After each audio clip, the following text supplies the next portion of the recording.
Hello and welcome to the Tech Report podcast. I am not your host, Jordan Drake, but this is one of those rare episodes where Jordan is not with us.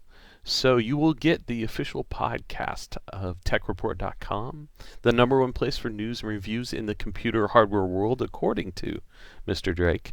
But you'll get it from those of us who are here. Me, Scott Wasson, Jeff Gazier. Say howdy, Jeff. Hey. And Cyril Kowalski. Hello. Cyril's spleen is about to explode. We're going to have that live on Twitch, and then we'll record it for posterity too. So this is Happy to oblige. Yeah, well, it's if we can make some money off of that, then I figure we might as well, right? And the healthcare is paid for because you're in Canada. Mm-hmm. So yeah, it's win-win-win, except for like the crippling pain and possible sepsis. But yeah. Anyway, so this is the second episode of the TR podcast where we are streaming live on Twitch and recording video, and we are at least attempting this time to not look quite as amateurish as last time. What you see is Cyril's, if you're watching, you see Cyril's beautiful graphics and a split screen view that is a little bit better labeled, and it's an upgrade. We're trying. We got things to learn to get better at this, but I think we are improving. So we have a ton of news to talk about this evening, guys. But I think maybe we should talk about questions from the chat room before we get into our topics. So, do we have questions from the chat room to discuss? That's the question I have. Let me see. I think we have a list. When can we expect an R9 285X review? So, when can we expect R9? We reviewed the Radeon R9 285 a while back. That's a Tonga GPU, and we're pretty sure, guys, that was not actually a completely enabled version of it. I don't have any idea what AMD is doing with that. We expect a 285X simply because we expect a fully enabled version of Tonga. There's room in their lineup for something that's higher end, and everything that I've heard is basically that they're probably done with new products in 2014. That could be completely wrong, but I am not hearing anything about another product coming from them. And the R9 285X would presumably slot in like below the new GeForces. And there's actually a related question, which is from another member of the chat room. Any word on the GeForce GTX 960? And that's kind of maybe competition for the 285X, and we don't know when that's coming either. I think everybody expected that NVIDIA would do a lower end version of the GM204 Maxwell GPU and release it soon because they have the GTX 980 and 970 out in the market.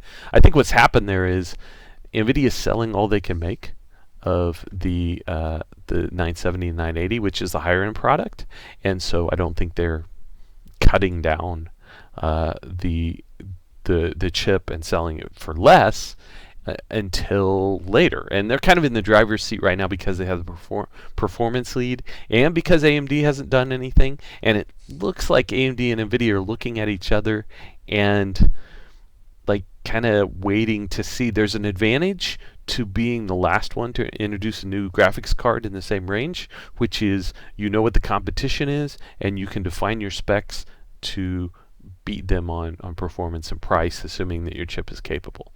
And so I don't know what's happening there. I think you do want to ship those chips for revenue when you have them out there, but like I said, I don't think NVIDIA has a worry there because I think they're making more money selling them as 970s and 980s. So have you guys heard? I was actually out of the office last week and completely disconnected from all the news we're going to talk about. Have you guys heard any rumors about the 285X or 960 coming soon? I haven't seen anything that's been sort of solid looking or reliable. Yeah.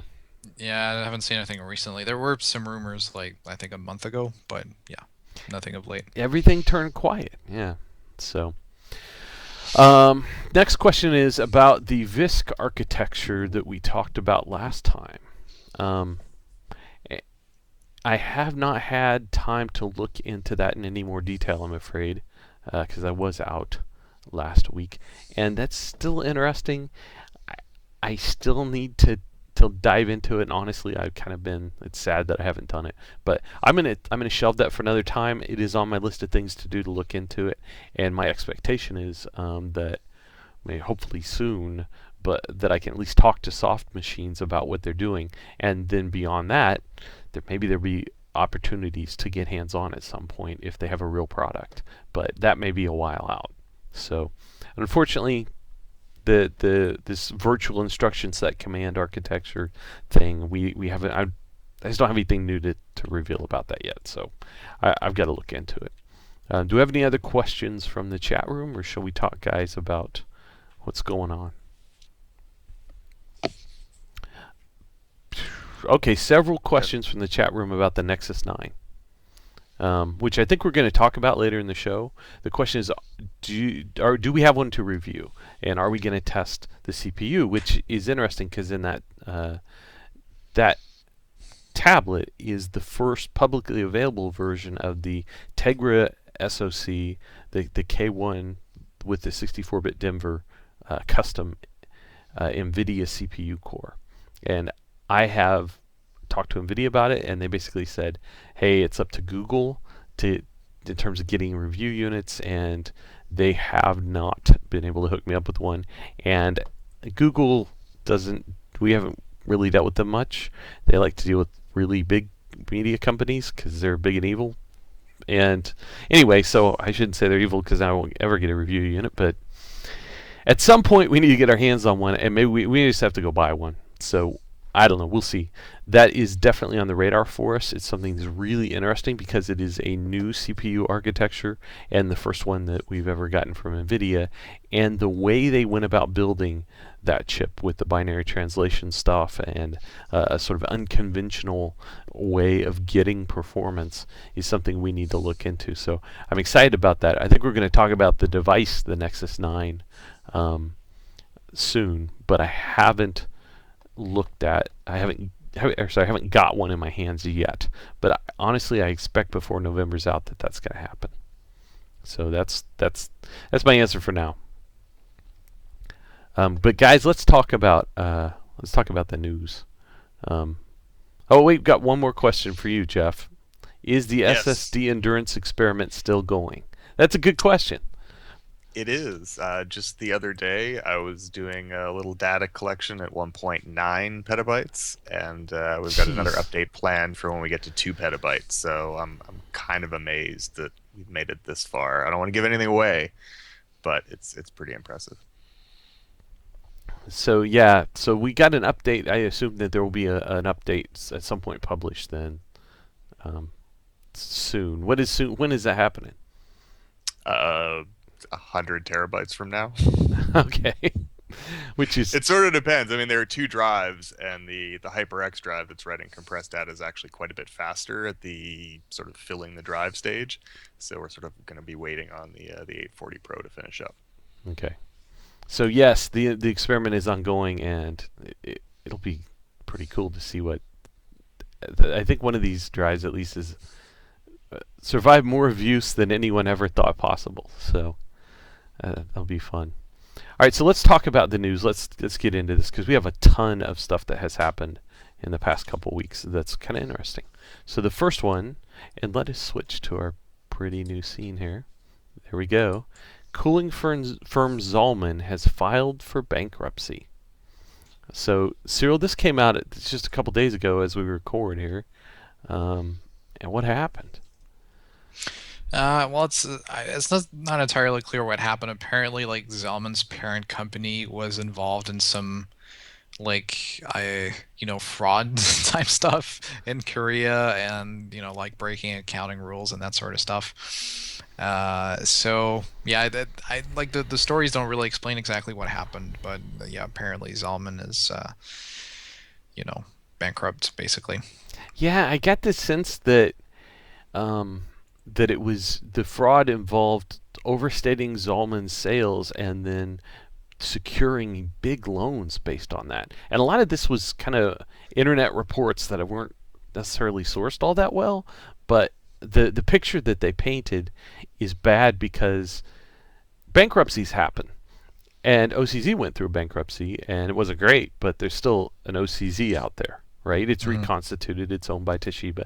But this one looks bad from the standpoint that uh, if the type of fraud that they were doing involved like what creditors and borrowing, then it may be very difficult to like take this company and put it into a new form where it could be viable again because the principals who owned it apparently were kind of crooks. so Yeah. that means I don't know what actually for the company itself, but probably it ceases to be anything like what it has been. And that said, the other thing about this is I hadn't really heard much from Zollman for a while. Like they were a big deal a few years back, 5 years back or so. Oh, 10. So yeah, I mean it's been a while, hasn't it? But every once in a while you'd still see some funky looking thing that they produced. They really were they're beautiful designs on their coolers. Yeah. Yeah, the only thing that annoyed me about them was that the fans were always like built in, so you couldn't replace them. So once the fan died, you had to essentially get rid of the whole cooler. But yeah, they still had really nice heat sinks, and they did a pretty good job of making quiet coolers, especially the passive stuff. I had one of their like giant passive coolers on, like, I can't remember which graphics card it was, like a 6600 GT, I think. Um, so like back in 2005, somewhere around then. Yeah, so it's kind of a shame that they're not, well, first that they're not much of a presence anymore, and then obviously that this happened as well. Yeah, one thing that I know that Zollman's, at least fairly recently, was still the source for coolers that some companies shipped on their graphics cards. And I Mm. wonder if this will affect like any of those. And that branding stuff is not always entirely clear because like MSI wants to say this is our cooler, but the original equipment maker on that may have been Zollman, and maybe in that case, maybe in other cases, I don't know. But assuming that they're just toast, then we may see some issues with supply of those. So kind of curious about that. The next one is near and dear to my heart. Let's take a look at this. Oh, it's all messed up. I have ruined our stream, guys. Here we go. Class action settlement nets $15 for first gen Pentium 4 buyers. Jeff, what in the world? This is 2014. Yeah, I don't know. The wheels of justice turn slowly. I don't know if the justice is, $15 is maybe a little bit short of justice for anybody who had to suffer through one of those first generation Pentiums. Those are the ones that were supposed to make the internet faster. This is a response to- No, it was really the second generation of Pentium 4s, not the first generation of Pentiums. Oh right, yeah, Pentium 4. Sorry. But yeah, so this was related to a class action lawsuit that alleged that Intel colluded with HP and basically wrote some benchmarks, which were then presented through BAPCO, an independent company, and then also sort of unduly influenced the content of some other software tests and basically misrepresented the performance of the Pentium 4 versus not only the Pentium 3, which preceded it, but also the AMD chips at the time. So as a part of this deal, Intel is actually not admitting any guilt. They sort of categorically deny all the accusations.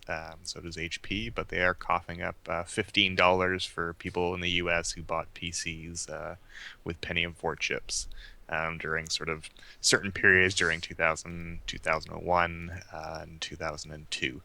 So if you bought a system with a Pentium 4 during that time, you're entitled to a little bit of money that may or may not cover the extra power that chip consumed during its lifetime. Yeah. Yeah.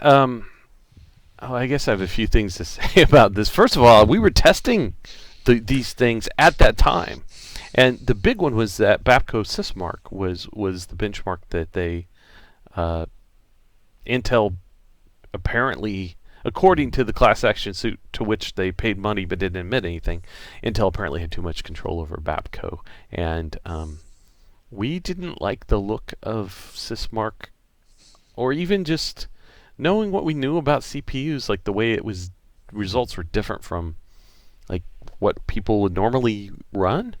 And so we kind of refused to use that back in the day. And this feels a little bit like vindication on that front. Yeah, the other thing is I was looking in the comments and people were talking about, well, what about AMD, right? I mean, the Pentium 4 era was a dark one because Intel was hurting. AMD had a better product, and Intel did a lot of things to make sure that or try to make sure they didn't lose market share.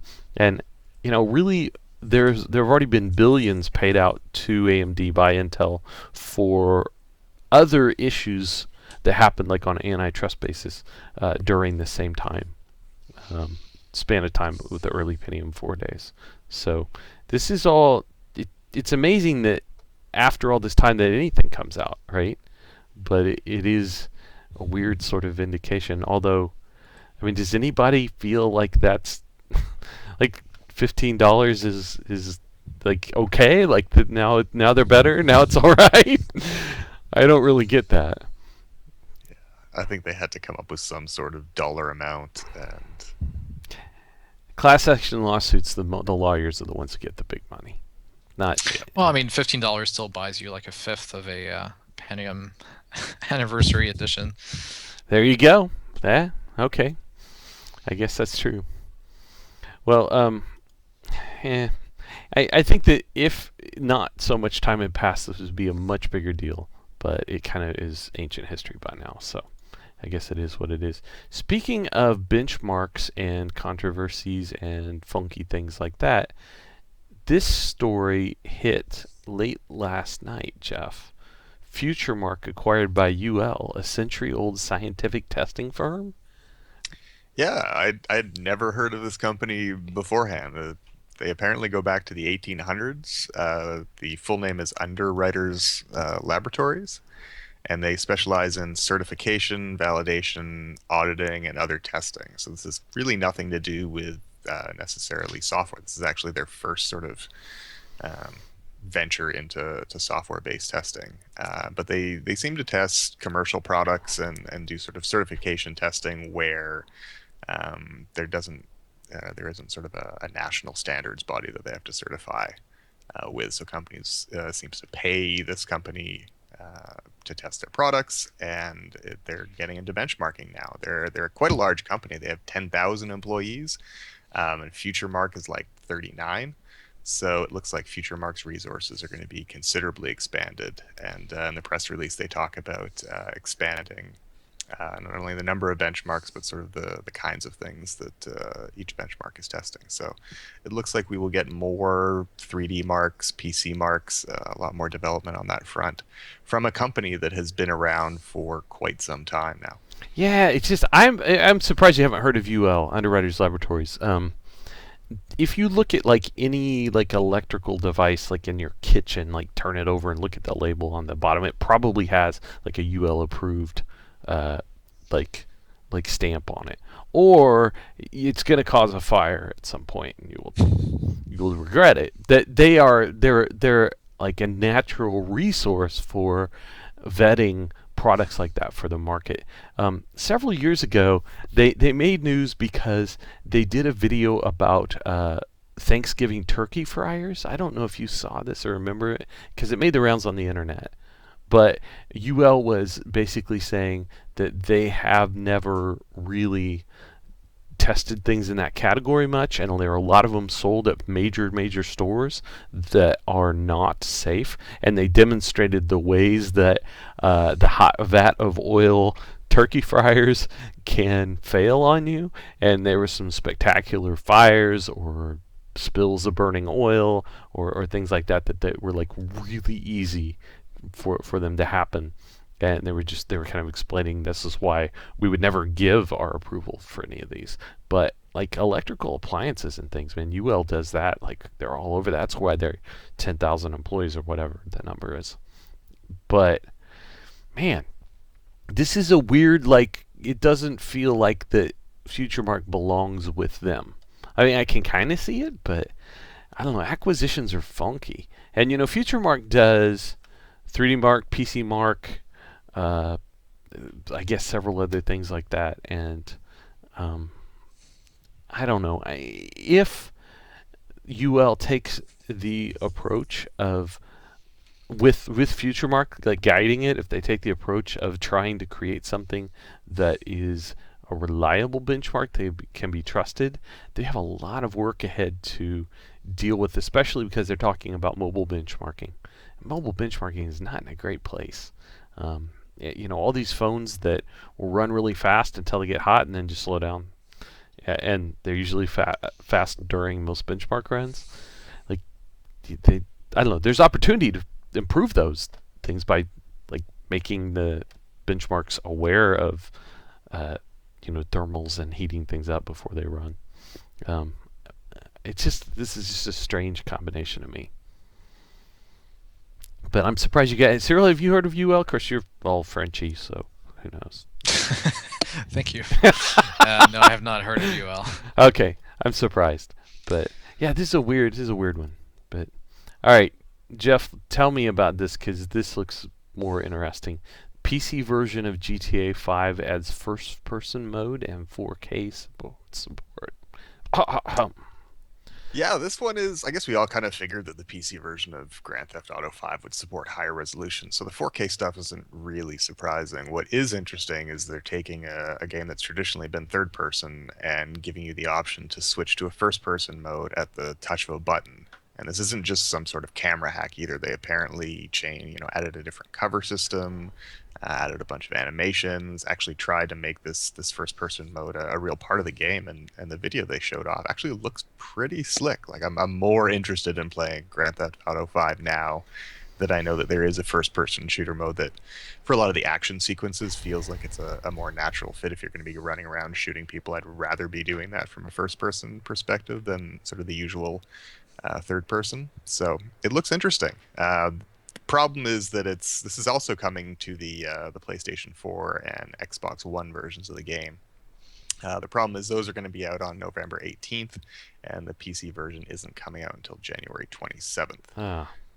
So we'll get higher resolution. The new console versions are limited at 1080p and 30 frames per second, which I guess is more cinematic or something.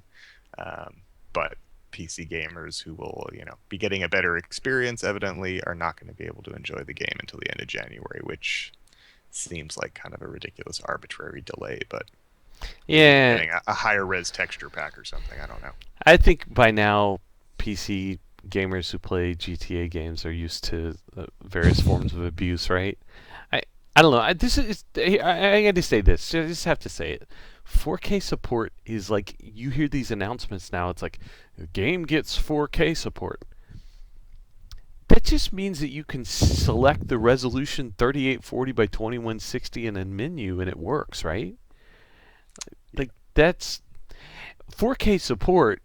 Real 4K support should be about higher quality assets and textures and all of that, so that it looks better on a higher resolution display, which a lot of games don't. But I don't think that's what that means. I think it means this is got a menu option. I think there are a lot of older games that like look at what the video card exposes to them and will support 4K. So I'm having a hard time figuring out why we keep hearing about that. I guess maybe stuff like the menus and adjusting the HUD so it actually scale it up to 4K. It's not like you're reading tiny little text on the bottom of the screen. Although that may not be the case. I don't necessarily know. So yeah, there are a lot of games that support 4K that don't do that well. But maybe that's what they mean. Maybe, and that'd be good. I mean, there are issues there. So, Cyril, were you gonna tell us what for? Oh no, I just I remembered from your DSR article there was, I can't remember what game it was, but like the HUD didn't scale with the resolution, so at 4K it was kind of illegible. Yeah, that was Guild Wars 2, but honestly, Right. like they do scale. Like you can scale the UI. You can't scale it maybe enough, but you Mm. can't scale the UI in that game. There are worse ones. So yeah, I guess that could be it. I watched the trailer for the GTA 5 first person, and I like first person shooters, and I've done horrible things to the bad guys in first person shooters with guns for like years. But man, do you do really terrible things in GTA games? And it's more visceral in first person. And I was kind of like, I don't know about that. And Like, sometimes it's not even with guns. no, I know. It was just bad. Like if you see it in third person, it kind of looks like cartoony and a little bit silly. But when in first person, it was like, ow, man, that's gotta hurt. Like, I don't know. I don't know if I'm gonna be comfortable with that. So that was an interesting thing. But there's a lot of these coming. Okay, so let's talk about a couple of other PC exclusives that actually look promising to maybe come out on time on the PC. Far Cry 4. Um, so we got system requirements, Cyril, and then we got a video. That's right. So what's the deal with system requirements? Is this looking like something you got to have super high-end PC just to run? No, it's really not. And I mean, they want a reasonably fast quad core CPU. 4 gigs at least, or hopefully 8 gigs of RAM. And then the graphics requirements are pretty tame. It's just like a 1 gigabyte DX11 compliant card with shader model 5. So that's anything from the HD 5850 and GTX 460 up. So that's storage requirements 30 gigs.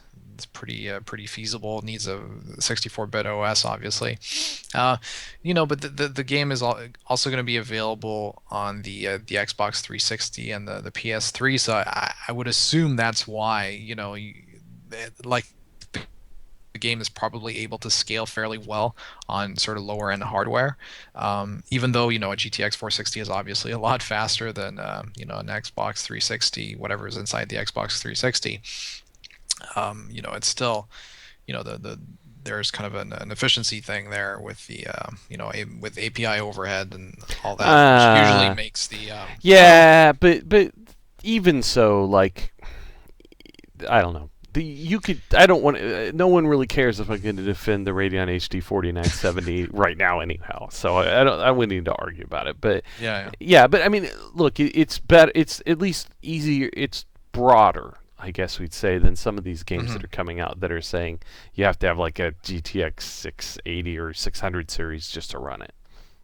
Yeah, like the new Assassin's Creed is especially demanding, and it's like you absolutely need a current generation $250 graphics card just to, as a minimum requirement. It's not even a recommended suggestion. Yeah. So this is hopefully going to be a little bit easier on kind of older, slower systems, but it still looks great. I mean the trailer that they released, they have all these nice shader effects implemented. They have HBAO Plus. They have BCSS soft shadows, which are it's like sharper if you're close to the light source, and then the shadows become more sort of diffuse and blurrier as you move away from it, or as you move the object away from the light, I guess. TXA anti-aliasing on NVIDIA cards, and then they have those kind of neat hair simulations, which are not like AMD's. In this case, they seem to be applied only to animals. So in the video, they show some yaks and also a tiger that looks really nice. Yeah. Even on lower. I mean, you probably won't be able to enable all that on like a 1 gig card from like 4 years ago, but it's still, folks with higher end cards will presumably be able to get some nice eye candy on there. Yeah, especially I guess NVIDIA ones, since this is a GameWorks NVIDIA title. So yeah, although I mean a lot of those effects, I think everything except TXAA should work on Radeons. Maybe not as well necessarily, right, but it should work. yeah. And this is neat. The video has like on and off comparisons for things like HBAO Plus and TXAA, so you can see the impact of the upgrades the PC version has gotten, and those are nice. I like that they're doing that sort of like real-time switch back and forth side-by-side comparison, so you can see. So the yaks are actually really nifty looking. I don't know why never thought I'd be excited about yaks, but there you go. I thought they looked a little bit kind of cheesy, like the hair is too, like it's too wavy. It looks like they just shampooed, you know. So they need to be matted with like yak poo and. Pretty much. I mean, I assume I've never met a yak, but I assume they're kind of gross. Maybe hair cared for by like the mountain tribes. Maybe they're very clean animals. Yes, they're constantly groomed. I don't stereotypes. Yeah, I don't know. But but the tiger looks really nice. You know, with that kind of fur, and apparently it's pretty aggressive. And apparently you can set animals on like upon the enemies, so that should be fun too. Like they have elephants as well. Yeah, it's kind of sad, like that they, you know, like considering that elephants are maybe possibly like endangered in some cases, like just attack them and get shot with a rocket launcher, but it should be fun. I think the whole idea is they're your friends and you enrage them and then they attack the bad guys, and that's awesome. So I completely support that. So how does PETA feel about all this? No one cares. It's all completely virtual, so we get to do whatever. So speaking of Assassin's Creed, there's also been a video release showing what it looks like. Yep. And it's a similar thing in that this is an NVIDIA GameWorks enhanced game, so we have kind of a similar suite of additions that they made to the game, the PC version of the game, like TXAA and HBAO Plus and some of these effects. And I think they do a similar thing with the side-by-side comparisons in the video, the effects being on and off. Yep. Yeah, and in both cases the video is like presented by NVIDIA and it follows the same sort of template. I wouldn't be surprised if like it was produced by NVIDIA itself. But it looks a lot better, but it's the same basic effects. You got TXAA, HBO Plus, those nice soft shadows.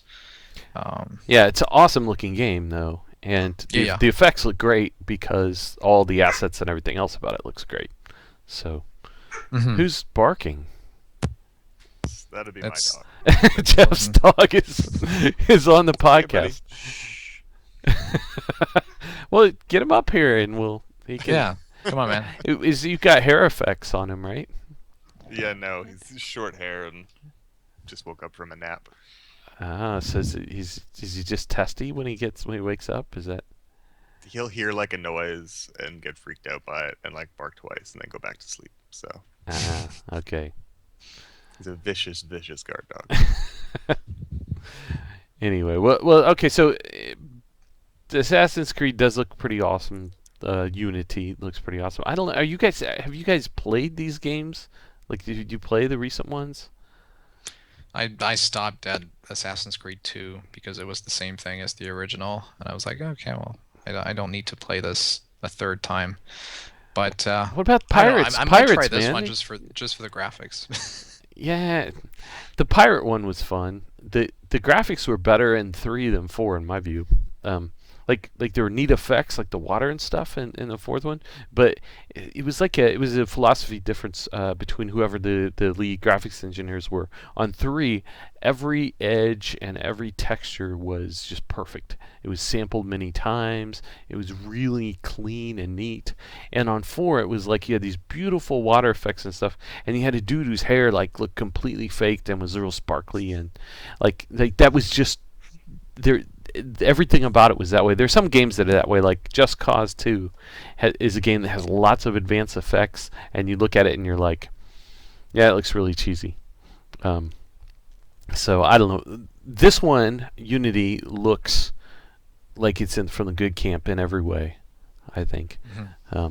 So that's interesting. I I haven't spent time on those games for a little while. So I played the pirate one a little bit. I got on the ship, and you're like sailing your ship on the ocean. That's pretty cool. But then, like, you're back at your desk at Google, and I kind of got mad.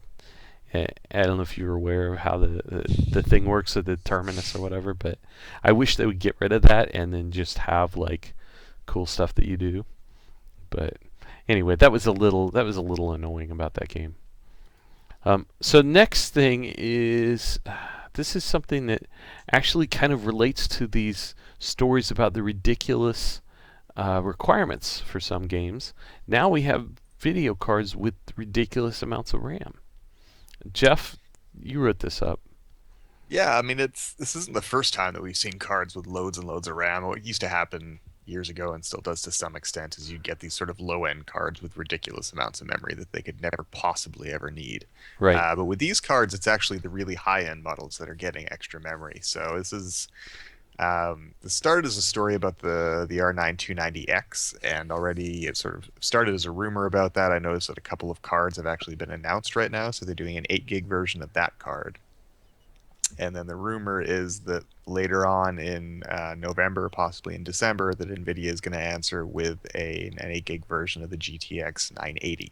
So basically, the two high-end single GPU cards from both manufacturers are going to be jumping onto this higher memory bandwagon, and it actually could make a difference if you're playing at 4K resolutions with some of these newer games. So it'll be an interesting thing to actually test. I'm curious, especially if you have sort of an SLI setup where you're effectively really only getting one, or sort of each card has its own memory. You don't get that sort of additive benefit of being able to add the memory of two cards together. So I'm curious to see if it makes a difference with some of sort of the more premium next gen games that are coming out in the next little while.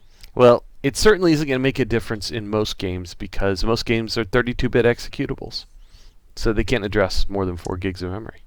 I don't know. A lot of the newer games, the system requirements are a 64-bit OS. Well, you're reading about future games, right? And a lot of these Well, games, even like Watch Dogs and I think Assassin's Creed require 64-bit. yeah, Assassin's Creed, what? Unity? Well, whatever the new. That's coming out later, right? I think, yeah, Watch Dogs. I think there's 64-bit there. I know that Call of Duty Ghosts had a 64-bit version, and Battlefield, right? Battlefield 4, and maybe a few other games. There aren't a lot of games that are 64-bit, really. Like, we had some way back in the day of, like, 64-bit was a thing, and then they kind of dropped that. And most games are not 64-bit. Somebody in the chat room saying, isn't Titanfall 64-bit? I think it is. I think it has to be because they have all that uncompressed audio they have to pump through. I don't know what they did with the engineering on that game, but anyway, that's another story. But yeah, there aren't many games now that are 64-bit, and so Actually, it looks like Battlefield. no, I think there's 64-bit version of Battlefield. I'm just trying to figure out is there a requirement. Yeah, I don't think so, but some of these games you could run in 32-bit mode too, but they do better in 64. The thing is just that by looking at the slate of games out there that there are very few of them, except for the very new games, that take advantage of 8 gigs of RAM. The next question is, how much do you need? Because 4 gig is a lot, and 4K frame buffer isn't that big. And I think there are a couple of interesting things around this. One is we're seeing the requirements go up on newer games in part because the consoles have 8 gigs of unified memory between them. They can address that memory either for graphics or CPU, but total of 8 gig.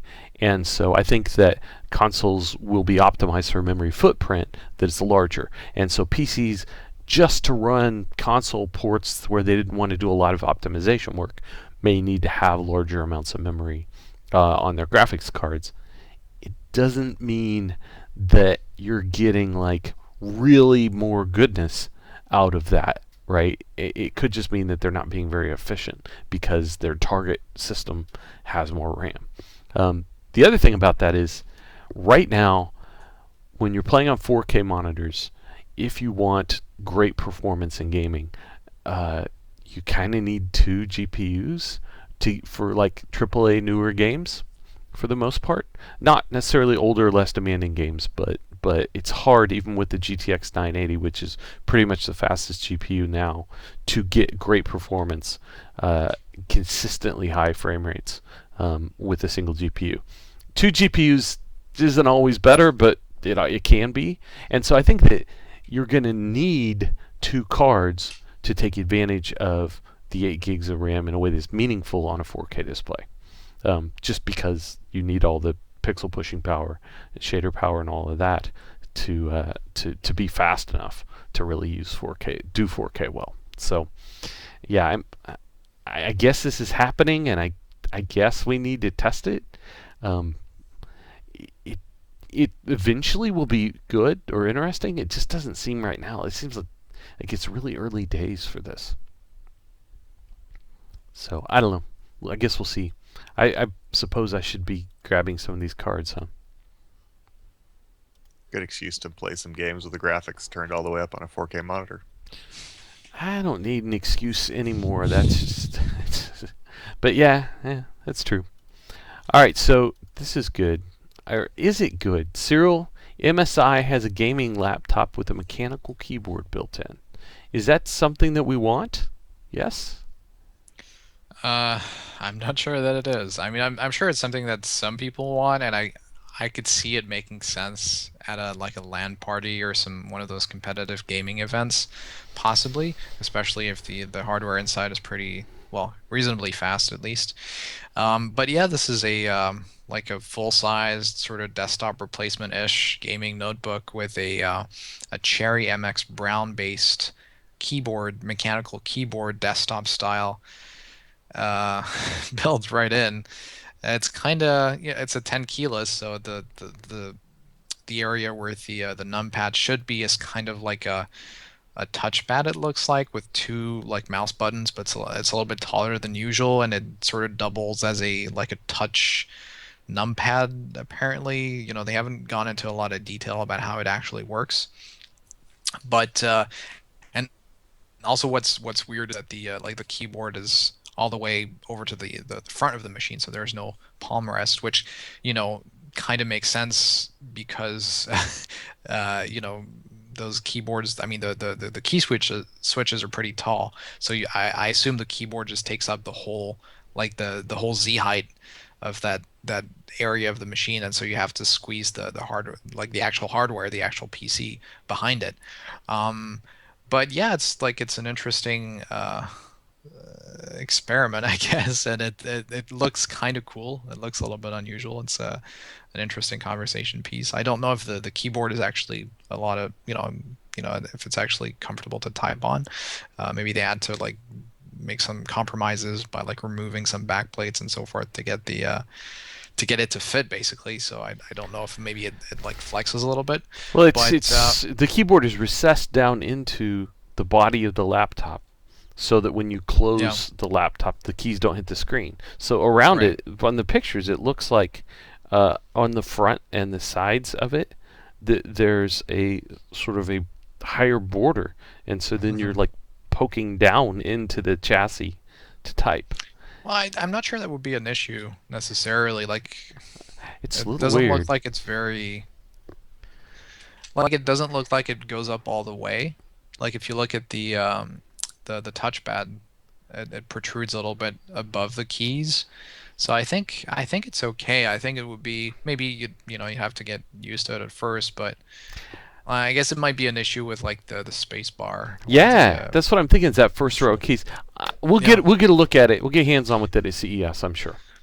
Right. So that will be good. I do think, I look at this and I think I want the palm rest up front and the keyboard further back. That looks like an obvious mistake. They should have traded the space there, in my view. But this could be workable. I don't know. Isn't just the laptop problem why God made scissor switches, though? Yeah, I like mechanical keyboards a lot. I prefer to use them, but for a while I used a scissor switch keyboard on my desktop PC just because it's it's as long as it has like reasonably good response. The fact that you have to the travel distance is so small that you can actually type faster on it. So scissor switches, good scissor switches are actually very comfortable. Hmm. I don't, but like I said, for a gaming sort of LAN type person, this would be, it's not necessarily about the key feel. Maybe it's about the bragging rights. Also, one thing to I'm consider bringing. is that this would, Oh, go ahead. Go ahead. Sorry. well, this would give them the flexibility to use Cherry MX red switches as well if you want to have that, if you don't want to have anything in the way of the actuation point. Basically, with a scissor switch, you do have that kind of bump. With the Cherry MX Browns, you have some kind of similar sort of interruption basically in the response curve. They could just use different switches. They could use the reds, and in that case, you'd be able to have that nice response that gamers tend to prefer. Yeah. Yeah, I mean, it is maybe a weird choice, or at least a little bit of a bold choice to go with the browns instead of the reds for the gaming laptop. Because Yeah, red is conventionally the one that people say you need for gaming for like fast repetition of keystrokes. I yeah. actually think I prefer the browns, but whatever. But I brought up here the Intermax Aurora Premium keyboard review that I did in '09. This thing is not actually on the market anymore, but there are keyboards like it that you can get. It's a scissor switch keyboard. I had that on my main GPU testing rigs for quite a while. It was all I did all my gaming on it for a long time, and you know what? No issues with that. I really like it. I still like it. I hmm still got it around, and um, you know, I don't know. The most, I'm afraid, too many even gaming laptops use just rubber domes, and the scissor switches add a nice snap that I would like to have. But honestly, that's a good enough solution. I don't know. I I don't know if they're. I think even the really cheap ones technically use the scissor switch mechanism. It's just there are different types of scissor switch. Like there's just the plastic, sometimes it's just a little plastic scissor mechanism that is not very durable. Sometimes it's actually metal. I think on the old ThinkPads it was metal, No, but I'm telling you, man. Some of those you can tell they're rubber domes straight up. But anyway, mm, we can talk. We can fight over that later. But I'm right, telling you, man. You go to the store, go to Best Buy, and like just friggin' type on stuff. You can feel the difference. And I like the Aurora that I really like. That's a plastic scissor switches. That's all it is. It's nothing fancy, yeah, but this like these days that's fancy, and so I just would like to see that become the thing that we get standard in gaming laptops, and then concentrate on making sure we have uh, lots of simultaneous key presses registering, good layouts, maybe macros and backlighting. Anyway, there are a lot of things that I love mechanical keyboards, but there are a lot of things I want more than like this recessed well giant thing. So I don't know. yeah. Yeah, it's a shame they don't seem to sell the Aurora anymore. Like there's another version I think that's still on sale, but it's like or first like available, but it's not. I think it's got like the weird. Oh well, that yeah, it looks yeah, it's got the weird L-shaped enter key with the tiny backspace that I hate. Yeah. So I will never buy that. Yep. No, it's a great product that's now gone. So Hmm. sad but true. So the next story is about a mouse. This is just goes right into our little input discussion thing. Jeff, this is a new Corsair mouse, and they have a lot of good gaming mice. What's different about this Saber RGB? So this one is designed to be extremely small and lightweight. So they're sort of targeting, I guess, at MOBA players. Maybe I'm not sure. It's sort of a personal preference thing, whether or not you like a lighter weight mice or mouse that you can sort of pinch between your hands and move very quickly, or sort of a larger one that you palm. So this is in sort of the former category. And the interesting about this one is you can actually get it with two different kinds of switches. So there's one switch that is a laser-based unit, and then You there's mean another, sensor, not switch, right? yeah, sensor. So you can get it with a laser sensor or with an optical one. And the laser sensor has a higher DPI, whereas the optical one should be a little bit more amenable to working on different surfaces. And they're basically the same otherwise, which means you get, a ridiculous number of colors if you want to have the LEDs shining all the time, different lighting zones. You got programmable macros, a bunch of extra buttons, on-the-fly DPI switching. So it's kind of your standard gaming mouse with kind of the increasingly standard feature of 16 million colors, and then this kind of interesting switch choice option. Sensor. Sensor. We got you, man. Long day. I just messed you up. But the whole DPI thing is kind of BS, right? I mean, that's just like there's sensitivity, but none of these. I've never turned mine up anywhere close. I mean, a couple thousand maybe, and that's for, going from one end of a multi-monitor desktop to the other, and certainly not what I'm using in games. So I just don't. Yeah, I also don't think DPI is a meaningful metric for a mouse that is tracking like where it's just a laser or an optical. They're all optical sensors, but on a desk or something. But anyway, so is it this? Do we have pricing on this? $60? yeah, the optical version is $60, and the laser version is 70, which is good because I think probably most people are going to want to get the optical version. I think the flex it's probably going to be fast enough for most players, and the ability to work on a greater variety of surfaces, which it should be able to do, is I think probably going to be preferred by most folks. So I think the high DPI thing is like they turn the sensitivity in the control panel or whatever all the way down, and then they crank the DPI all the way up so they can make these kind of huge sweeping movements. I don't know if you've ever seen Fatality play, but it's like he has this freaking giant mouse mat, and he just kind of makes like huge arm movements. Oh yeah, no. Yeah, that's how the people who are better than me at FPSs play. Definitely. I was just saying I think the DPI is a bad, like those high numbers don't mean a lot is what I'm saying. It's good to have a sensitive mouse, but I'm not sure about those numbers. That's all I'm saying. But yeah, don't know people who are serious about this stuff do sort of want a sensitive mouse. So how does this compare to? They've already got the M45 and M65 and all that in the market.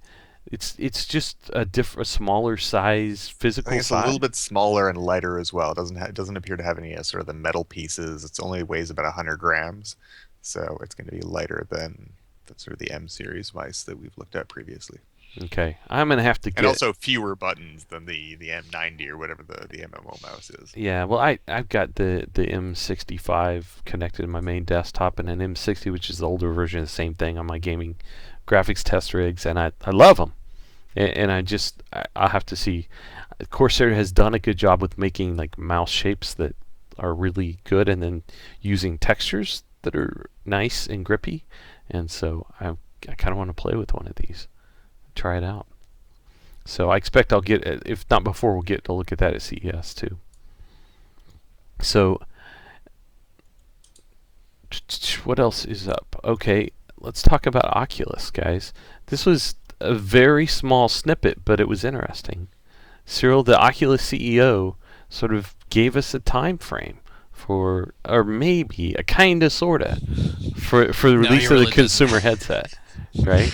When I saw this in my newsfeed, I was like, oh my god, it's just months away, and that's what all the headlines said. And it turns out he said, we're all hungry for it to happen. We're getting very close. It's months, not years away, but many months. And as I pointed out in the news post, 23 months is still technically many months, but not years. So it's, anywhere from, like next month to like maybe, 2 years or 2 years from now, just maybe not quite 2 years. So yeah, it's not really a time frame, although it does tell us I that think it we're not gonna is. have to wait That's 5 years. I think you parsed CEO speak perfectly, and that's a time frame. Well, yeah, it is technically a time. Yeah. It's just very broad, but yeah, I mean, this does tell us that it's not like 5 years away or anything like that. They're getting fairly close, and he did say that the current development model, which is codenamed Crescent Bay, is largely finalized for consumer product. So maybe they're like one or two revisions away from having a real sort of consumer system or headset, whatever you want to call it. Yeah, that's good to know. I think they've gone through so many revisions of the dev kit, and I've used a bunch of them, and they sold a bunch of them. Like there are a lot, there are like tens or hundreds of thousands of these out there, right? But they keep saying they're going to get better, and then like every time they come up with a new revision, it's clearly better. Like if you bought the last dev kit, you feel bad, right? So I kind of want to see them like reach a finish line, get to a point, and then it's like time to buy. I think there are a lot of us that are just like, as soon as it's ready, we want one, and it's time, you know. Uh, so I don't know. They need to. They also need to be careful though about when they come out with it. They need to have like at least two or three killer titles, like games you want to play that are ready. And games take years, right? So I think there are some good things in development, some promising games that are like serving as demos now and stuff like that. But yeah, those have to be ready when it comes out too. So Yeah, like there's that space shooter, and yes, then or I can't remember what it's called. It's like a big franchise, isn't it? yes, and now I'm forgetting because Eve you Online's it's Eve dogfighting Online's There we go. yeah Valkyrie, I think. which Yeah. Valkyrie, which I played multiple times on the DK2 or what? No, it's the Crystal Cove prototype, and it's awesome. It's great. It's a lot of fun, and yet, yeah, that's not enough. Well, in the demo form, I think it needs. I don't know. Well, I there's think a it needs bunch of more. games that have announced Oculus support. I don't know. Sort of that just means that it will work with Oculus as opposed to being a really good experience. Right. You want that good experience, and you want you want a game where you play it with that headset on, and it is completely built for it. It's kind of like the difference, like, well, it's bigger than this, but the difference between like first-person shooters made for consoles where everything is on a level plane, and first-person shooters made for PCs where you can like move vertically also in a lot of cases. You know, Oculus has got to be about um, moving your view around and doing things in 3D space in really interesting ways. And games kind of have to be built for that experience, I think, in order to take advantage. I'm sure it would be fun for just like anything else, maybe, but it's not going to be something that blows your mind away unless they build it for the capabilities of that. So. Project Cars. That's what I'm waiting for. See, and there's some genres like that, like the like racing games where you can look around, or when you're in a cockpit, like with the flight stuff, that they do lend themselves to that pretty well. So yeah. All right. Well, I'm hoping that we'll get a look at the next prototype at CES too. Now I'm not thinking about CES. I had to book my flight, guys. It's coming up. Um. So Cyril, let's talk about this week. The Nexus 9 reviews came out. We said we were going to talk about the Nexus 9. The reviews are out. What are people saying about this? Is the new tablet from Google-ish. Who's it? HTC, I think, built it. Oh my gosh, Cyril's gone. His spleen exploded like we said it was gonna. We missed it on camera. Oh man, I know that was worth a lot of money. Like we would have had a huge live stream if. Hello. Is he? Are you alive? I am alive. What? My connection died apparently. Can we get a picture of you back? I'm trying. It's trying. His spleen's like hanging out at the side of his torso. Oh! You're There we covering it with your shirt, dude. We can't see any of the carnage. No, it's just stuck with all the kind of blood. All right. I can't lift it physically. Um, Well, so the speaking of carnage, let's talk about the Yeah. Nexus 9 reviews, man. Right. Yeah, they're not that great. I mean the reviews are great. It's just the verdict is not that optimistic. So apparently it's like a capable sort of competent device, but it's got some fit and finish problems, and like some people were complaining about performance, which is kind of surprising given that it's got like the new Tegra K1, 64-bit SoC from NVIDIA that's supposed to be very fast. They were also complaining about excessive heat, which may have something to do with the performance. Could be Yep. that it's throttling, but either way, it's not performing very well. Some reviewers were complaining about backlight leakage. And then there's the plastic back that sort of bends, like you have that GIF in the show notes. It sort of bends when you poke it, which you would not really necessarily expect from a device that costs, what is it, $400? So yeah, most of the reviews, this is, it's okay, but you should probably buy something else. That seems to be the main takeaway from this. Man, that's the Nexus devices were like my go-to. Like I like Android, but I like pure Android, and I don't like skinned Android. And they got a lot of things right that the non-Nexus devices screwed up, like build quality and the weird performance, like hitches that you get, and a lot like every Samsung Touch was phone and all that. And here now we're getting this shockingly not good result out of a Nexus device. It's kind of terrifying, or at least just deeply unfortunate, I think. Um, and yeah, It's not just this one either. It's the reviews for the Nexus Player have been pretty poor as well. yeah, that's a little hockey puck shaped thing that you plug into your TV via HDMI, and it's like an Apple TV type deal, right? Hmm. And And apparently has like video playback issues, which you would expect them seriously, to have sorted out. Yeah, like drop frames and like the one thing that it has to do right. wow.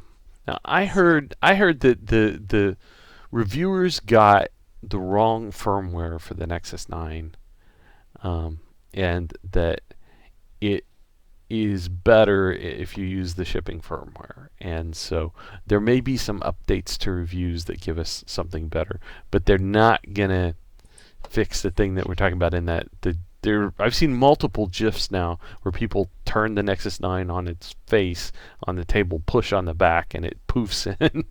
Like that's terrible. That I like my Nexus. This is the thing. My Nexus 7 2013 is like one of my favorite computing devices ever, and I think it's a fantastic deal even today at $220. And I just expect better things, you know. I mean, it kind of reminds me of the Nexus 10. Like, has anyone ever bought a Nexus 10? Do people like even remember it? I mean, it sold alongside the Nexus 7. It was just kind of a little bit more expensive and not that exciting. It Right. just seemed, well, in the same kind of along the same lines, I guess. Yeah. Um, so there are a lot of positive things being said about Android Lollipop, regardless of what's happening with the Nexus devices, right? Although, like I don't have the update yet for my Nexus 7 2013. It looks like it's been delayed a week, but we do have a news about NVIDIA's Shield tablet is going to get a Lollipop update in November.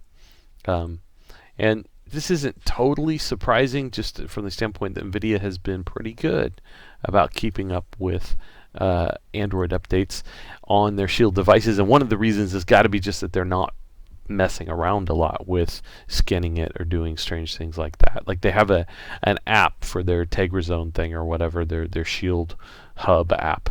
But for the most part, it's pretty much native Android.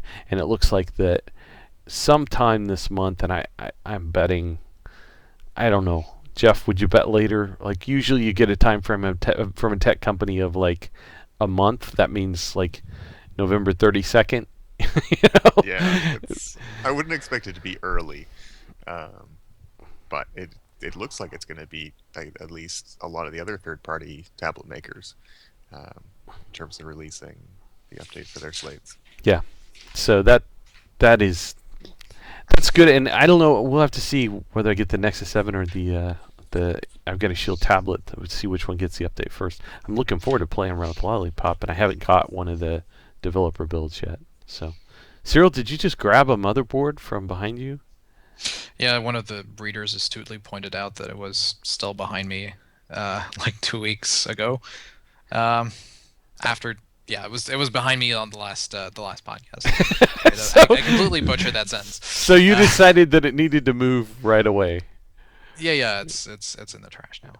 You threw it out. Oh, it's that one that fried on you. Yeah, like I don't know what happened. Like it just, well, I tried to update the BIOS, and then it's one of those gigabyte boards with like the dual BIOS, so it was supposed to recover, but it didn't. And then I tried changing the CPU, and it just refused to boot.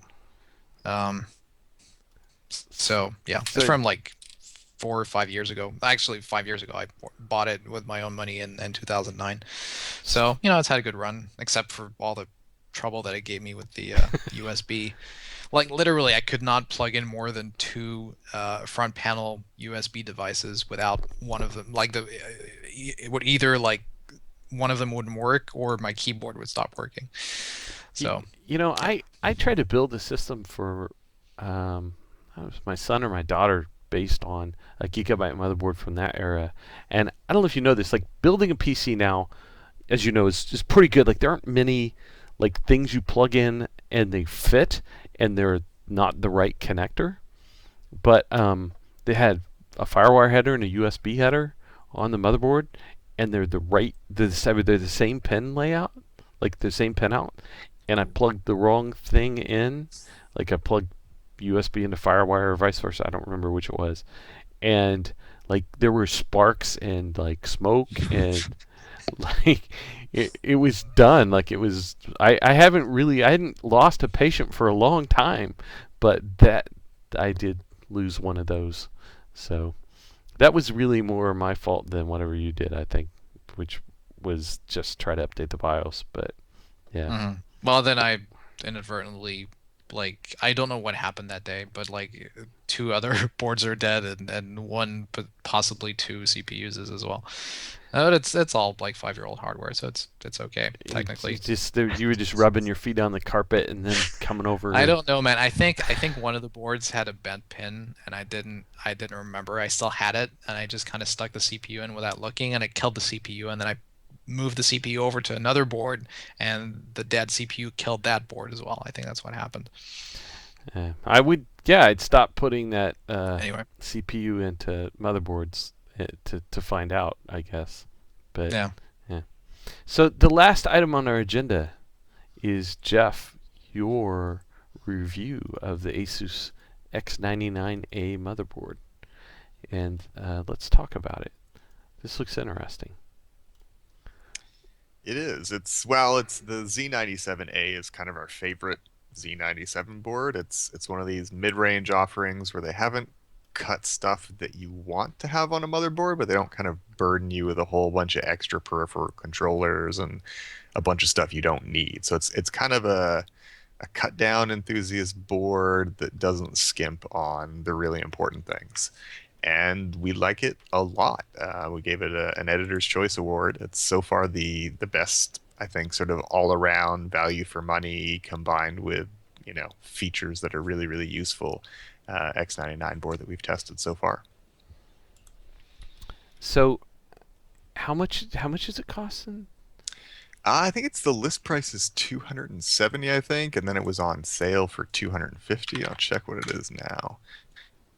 But And so for an X99 board, since this is Intel's high-end desktop platform, it's quad memory channels, it's like more PCI Express lanes than anything, then I guess that's like a budget board, right?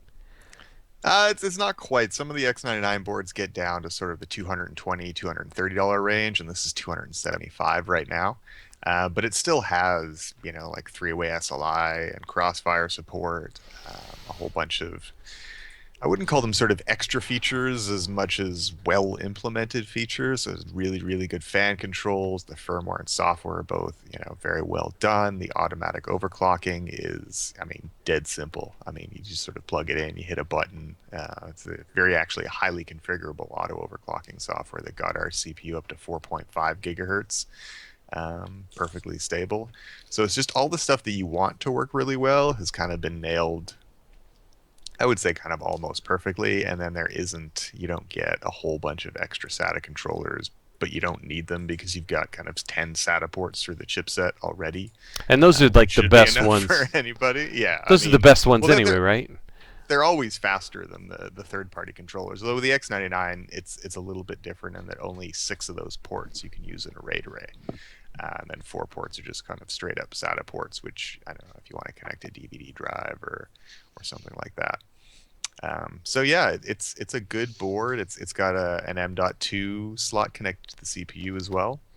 So you get 4 lanes of Gen 3 bandwidth for wicked fast SSDs that don't actually exist yet, but presumably are coming at some point. I mean, there are 4-lane SSDs that you can buy right now. Samsung has an enterprise-oriented drive. It's limited at Gen 2 speeds, but these drives do exist, and there are more coming.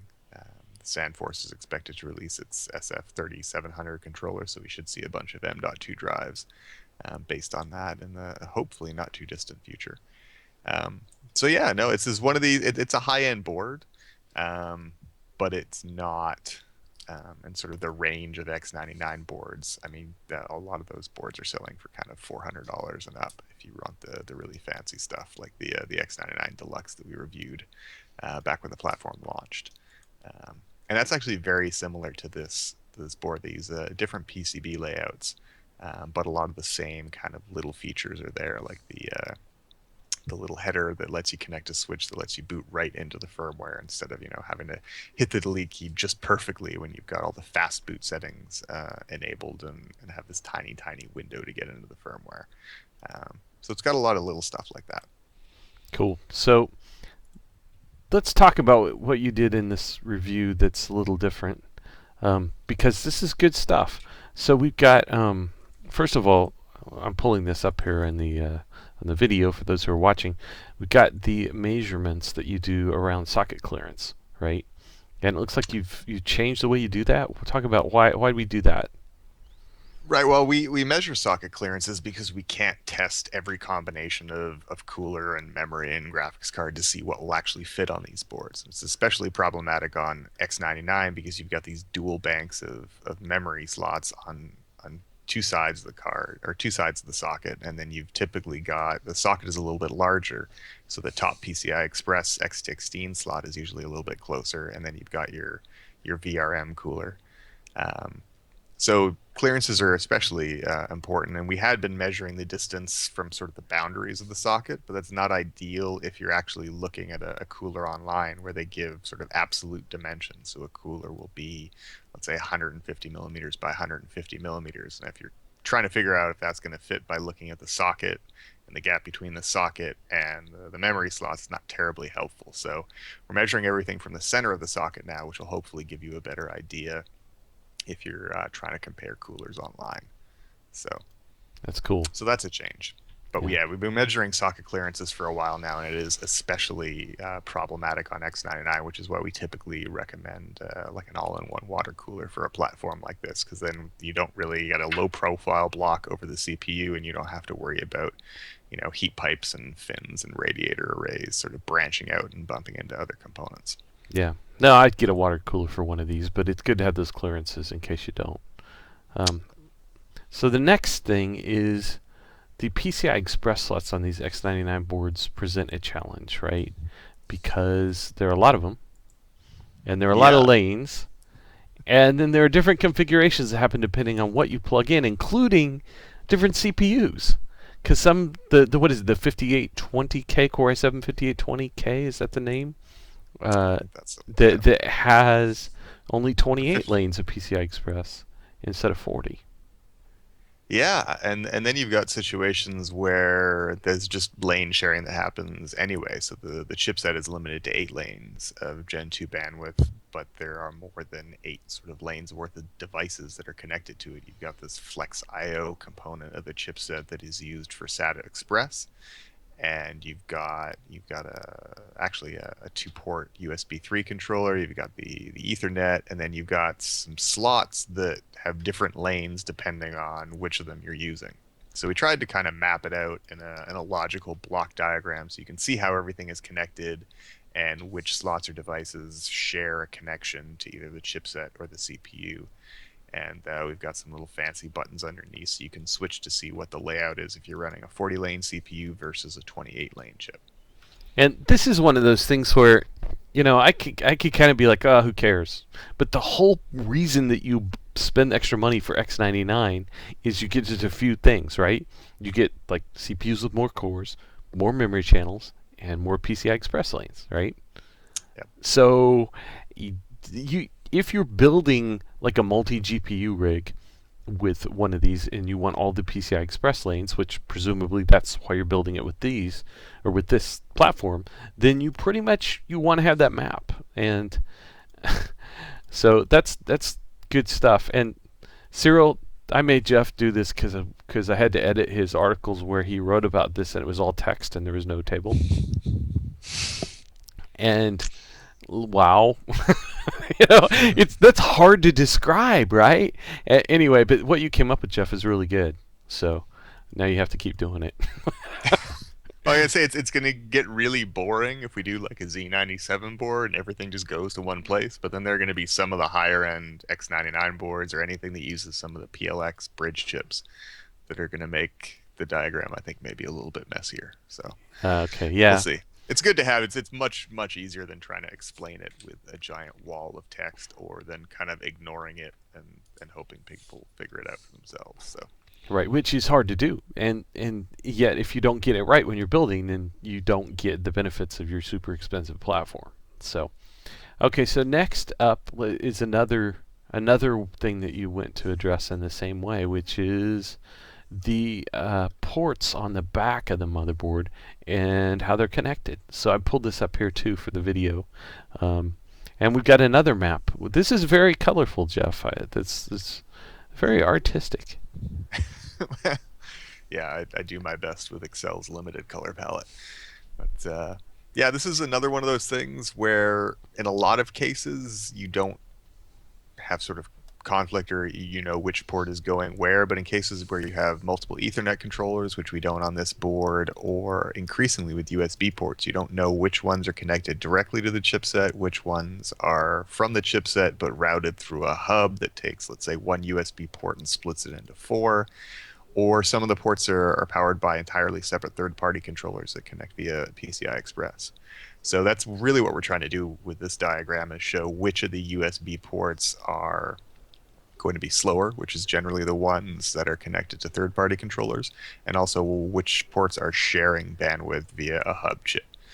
So this highlights it nicely, and I think we're probably going to do something similar with SATA ports on boards that use a lot of different controllers. On this one, it's a fairly simple layout, and all the ports are coming from the chipset, so we didn't go that route here. But I think we can do the legend thing for that as well, and maybe save people from having to read smaller walls of text to explain especially complex arrangements. Yeah, no, this is logical. Is there an argument to be made for buying a lower end X99 board so you don't accidentally so you don't get like 30 USB ports and accidentally plug all your stuff into the wrong one? You know, I don't know. It's the funny thing with USB, because I don't see it as that big of a problem, the sharing with hubs. I mean, obviously, if you're using a USB 3 port, you probably want to get fast performance out of it. But some of these boards don't have USB 2 ports. They've just decided to use a couple of hubs and make sure that every port that you could possibly plug in something or plug something into is going to give you that higher performance. So unless you're using a lot of USB 3 devices simultaneously, I don't think it's really an issue. The bigger problem, I think, is I would just try to avoid those third-party ports, because the support doesn't tend to be as good for them, and the transfer rates, at least what we've seen in our testing, are not as good. But that's the whole reason that, higher end motherboards exist, is they give you more ports, right? I think that a lot of them are doing it with hubs now instead of third-party controllers. So I you're see. still getting that Intel connection. You're getting it, and it's sort of shared with other devices, which for the rear-mounted ports isn't a big deal, because I don't think you're necessarily going to be using a lot of storage into those. What I've seen on more boards recently is the front panel ports, and in some cases two sets of them are, and on the case with this board, they're all direct lines uninterrupted to the chipset, so you can plug 4 devices into the front of your case if you've got enough front panel ports there. Okay. Well, that makes sense. So we got oh, this is, let's pull up this other picture that you got here. This is something that you are now just harping on like you do fan control. But you're right. It's not that you're not, or you're not wrong. This is the block of little connectors that you get with certain, is it most every Asus board now and nobody Oh, else, it's or and most MSI as well. I okay. think Gigabyte is the only one that's kind of refusing to put these on here. But we try to look at how a motherboard affects building a system because that's increasingly the differences between them. I mean, they're all based on the same chips. They all offer the same performance. So it's kind of little details that make building a PC either a pleasant experience or a not so pleasant one. And wiring up front panel connections is just one of those things that's incredibly annoying to have to do on motherboards that don't have these little connectors. Because as soon as you put the motherboard into the case, you've either got to sit there with the manual and kind of figure out which pins go where, and then you're reaching in and trying to connect individual pins in kind of just this awkward manner that I don't know how much one of these little port blocks must cost. A penny, if that. And you can make all your connections and then just plug this one thing into the motherboard. And It's the every greatest thing. It's motherboard the should greatest have thing one. Yeah, ever. Yeah. it's amazing. Yeah. And I got to call it out every time it's there. And it's not just this as well. They've got another sort of favorite of mine is the IO shield for the ports on the back. If you get kind of the cheap old ones, they've got these little pokey bits of metal that can slice up your fingers, or more importantly, when you actually go to insert the motherboard into the case, a lot of those little bits can actually get caught inside the ports, which you could have something short, or if you go to plug something in, it could actually block the port to the point where you have to pull the entire motherboard out and put it back in again. And I've actually had that happen to me before. Oh, I've done that. So this Yeah. has one of those little cushioned IO shields. It's no bits of metal are gonna slice your fingers or get caught into the ports, and it just makes that one step easier. And it's just kind of thing that, especially on a high end board where you're paying over $200 on it, it just should be there. And in this case, it is, and it makes life easier. Yeah. Now that's good. It's a great builder thing, and you pay almost $300 for a motherboard. You kind of want to have that. So I don't. Can you buy those separately? I guess the The motherboard. layout's slightly different on different motherboards. Although the I don't know. The stupid thing is that most of these motherboard makers use basically the exact same layout and have been using the exact same layout for years. Right. So if somebody would say wanted to produce one for Gigabyte motherboards, it would probably work with every Gigabyte motherboard from like the last 5 years. Or if a case maker wanted to include something, it would probably work. There was at one point a movement to just give you like a block that comes out of the case and plugs into the board that does all that stuff. And like whatever it was, Intel was pushing the standard, but they weren't pushing it hard enough or whatever. But what happened was basically you had like incompatibilities, and then you had to get like an adapter thing to connect your case to your motherboard, and then you're doing all that wiring anyway. But I wish like somebody would have forced that issue and we would have gotten it taken care of, because it's always the same like pins. It's always the power and reset and hard drive light. I mean, it's always the same. So yeah, this is the best solution though. It's not bad at all, right? But it would be nice No, to just have a it just single. works. Yeah. It's so simple that, and this is an effective solution. Like this is not a problematic thing. And I've seen some reports, and I think Gigabyte, when I was asking about them this previously, sort of said, well, sometimes these connectors come off and they can become disconnected, so that's why we don't use them. But I've never had that happen. Most of the connections seem pretty secure. If you can see in the picture there, they have one for the USB header as well, and that has like a little notch on it that fits into the port to hold it a little bit more securely, I think. So Yeah. No, that's yeah. that's a great builder centric tweak or extra, and yeah, I want that in everything. So it can't happen enough. So this is what else do we talk about this board? This is got Asus's firmware and Windows software, and it looks like it's pretty good. I mean, you like their stuff, right? For the most part, they're doing the right things. Yeah, it's the exact same stuff basically that you get on Z97 boards. So it's in some cases with the motherboard firmware, it's more of subtle upgrades in a lot of areas. The big thing with this sort of generation is that you get this graphical fan interface for doing all your fan profiles. You can actually click and drag multiple points along a profile for each fan header on the board. You get independent controls over each one, although the CPUs are kind of paired under a single profile.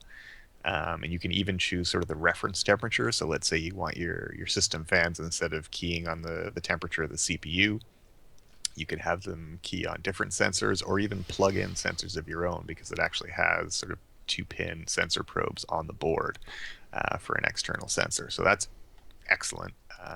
They've even got a fan profiler built into the firmware, so it'll actually go and measure the speed range of each connected fan to give you like an accurate representation of what your fan controls are going to be. And then all of that is also available in Windows if you want to do all your tweaking with the software that they provide.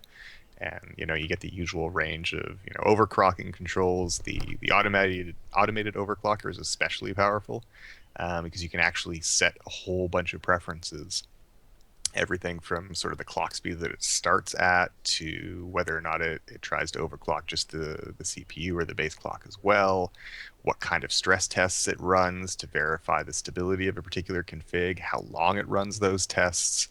And it actually produces good results. There have been cases in the past where we've used Asus's auto overclocker, and the result that we get isn't perfectly stable, which is fine if you're an enthusiast and you can then go and tweak a few things and get the config stable. But these auto overclocking schemes are really best for people who don't know what they're doing. So the fact that you can hit a single button and get a stable config that's substantially faster, in our case 4.5 gigahertz for a 5960X, the fact that it just kind of works seamlessly is really good if you're a beginner or someone who's not entirely familiar with overclocking and just want to be able to sort of click a button and have it all done for you. Yeah. No, I think I might actually even use that as a starting point. Whereas in the past, I wouldn't even ever touch auto overclocking stuff, like ever. But yeah. Well, and some motherboard implementations are a lot better than others. I mean, some they just kind of pull up a list of, oh, this is the CPU that you have. This is the speed that we're going to go with that CPU, instead of actually going through like a real person would, increasing the speed a little bit, and then testing stability. If everything is okay, then increasing a little bit more. So these kind of schemes where you have this kind of iterative approach tend to give you a higher end result if you've got a good CPU and a good cooler. Yeah. No, that's nice. So we have performance results, and they're all the same. Yep, like every other motherboard review. Move along. Nothing to see here. There are a few differences, but they're minor, I guess. And in some cases, it just has to do with the fact that, I guess, that Gigabyte board you tested, the DIMMs are at a different speed, right? So, Right. yeah. Power draw on this thing is a little bit higher than the Gigabyte board. Yeah, it's most apparent at idle, where you have, like a 15 watt gap. Asus, it's funny, this has happened with X99 as well, where Asus's boards had, a little bit higher power consumption than everybody else's. It looks like that might be happening again with X99, but this is really not the kind of platform you choose if you're really picky about saving power. So it would be nice to see the boards maybe pulling a little bit less at idle, but it's not going to make a big difference on your power bill, and this is a 140 watt CPU, so 15, 20 watts is not a big deal, I don't think. Yeah, I wish they were. Wish they were a little lower at idle, but. So what else is there to talk about in this thing? It looks like you gave it an Editor's Choice Award. That is Yep. that is rare. That's fairly It's rare. rare. It's I don't know. I like that the board implements all of the parts of the board that are important really well. Like the onboard audio, for example, has Dolby or DTS's headphone virtualization and surround sound encoding for multi-channel audio. So if you don't want to run a sound card, you can still get really good high quality surround sound in games if you have digital speaker receivers. It's that they did all the little things right on this board. There's no one single flashy feature that kind of stands out. It's just everything works really well and is sort of refined and polished and well implemented. Speaking of well implemented, Cyril has put on a pair of sunglasses and is just looking too cool. I'm amused right now. That's the You're amused. He's amused. that's the message there. I think he's protesting because he's got a dead motherboard in the trash, and you've got a new X99 board you just reviewed. That's okay. I know where he lives. That's ominous sounding. I don't know about this. This is turning dark. Cyril's got the Unabomber look going, and now he knows where Jeff lives. So These days, I'm gonna look out my window and see Cyril's not impressed face staring back at me unexpectedly. that's terrifying. Well, I think, guys, that is the end of the items to discuss on our agenda. And I think that means we got to wrap this puppy up. I'm sad that Jordan couldn't join us for our second ever video cast version of the podcast. I guess we've flown without him a couple times before on the non-video version of the podcast, and it usually works. We'll hand him off the audio file so he can cut them together and edit out our inanities and make this thing happen. Can we do the what are you working on next thing? Jeff, what do you got coming up? Can you talk about? Can we? One thing I can't talk about, but otherwise I am working on an all new storage test suite. So that's new systems, new tests. So in the probably not really near future, but we will have a whole new range of storage tests coming up. Cool. That's been a long time coming, and I'm excited for that. Cyril, what do you have going? Well, aside from development projects, I have a keyboard which should hopefully be done with tomorrow. That is Friday the 7th. Although my spleen potentially exploding kind of postponed that a little bit. Yeah, I think you can write a keyboard review while they work on your spleen. It's if you're under spill-proof keyboards. I can do it in my splatter? sleep at this point, but it's just tell them to use just a local, and then they can just suspend a keyboard above the bed, and you can. right, Yeah. right. I don't know. Maybe not. Anyway, well, hopefully next time Jordan will be back with us, and we will have his levity and beautiful pipes to guide us through it. But Yeah, so someone in the chat is saying that Jordan might be camera shy. Let me assure you, Jordan is not camera shy. we've only put the chimp in his spot on the video this time instead of his fashion modeling photo, because I don't know where that's somewhere on my hard drive. I don't know where it is, but yeah, he has like a whole series of fashion modeling like pictures that he did professionally, and he put them on Facebook. So I'm not going with the camera shy hypothesis at this point. No. So we'll get him on. I think he's just trying to get the lighting right, just to make sure we see his good side. It's just he's just got to have it just perfect, and he's not quite there. All right. I think maybe he's just busy, but we'll see. Anyway. All right, well, that wraps it up for this episode of the Tech Report podcast. Thank you for listening, and thanks to everybody who was in the chat room while we made this thing happen. Really appreciate the questions you guys submitted and for sticking out with us. And hopefully next time we'll do maybe a better job with the video production. We're still getting that figured out, but it's better than last time, I think. And we're coming along. So until next time, thanks for joining us, and take care.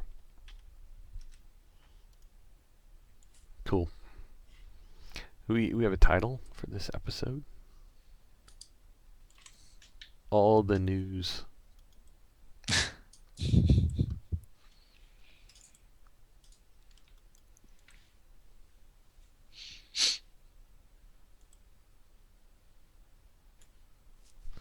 Well, that's not good, guys.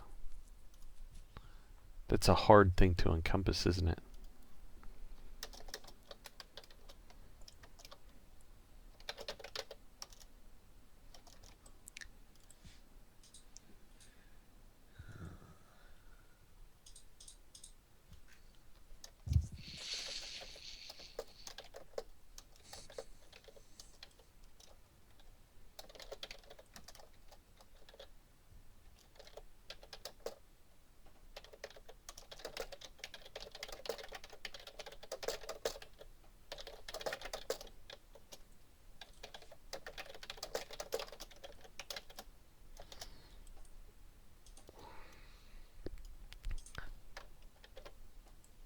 How is this possible title? I don't know.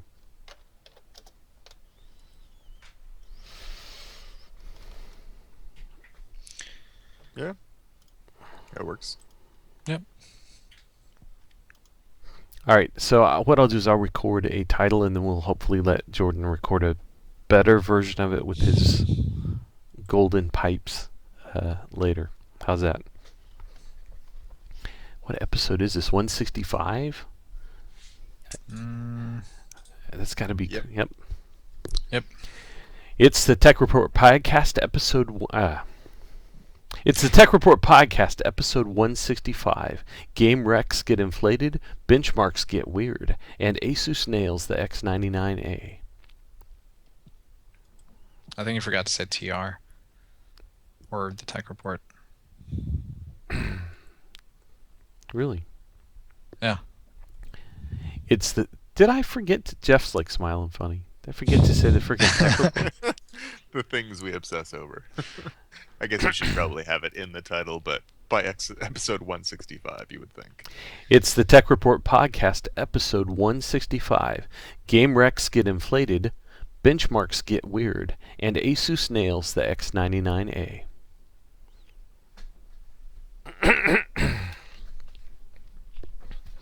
I have some really gross tea I could drink, but no water. It's the Tech Report Podcast, episode 165. Game reqs get inflated, benchmarks get weird, and Asus nails the X99A. I need water before I can do any better than that. And I'm not going to get it, so I think we're done. Yeah, I mean, your second take was great. I messed up your cameras too here, guys. How did that happen? Oh. I don't even know. Skype, if you type something in the Skype window, it probably changed. Oh, that's what happened. Yeah. Can we fix Use this? Skype. Well, let's just end the stream and then it doesn't matter. Yeah. All right, thanks everybody for joining the stream. I think we're finished. Take care. Have a good night.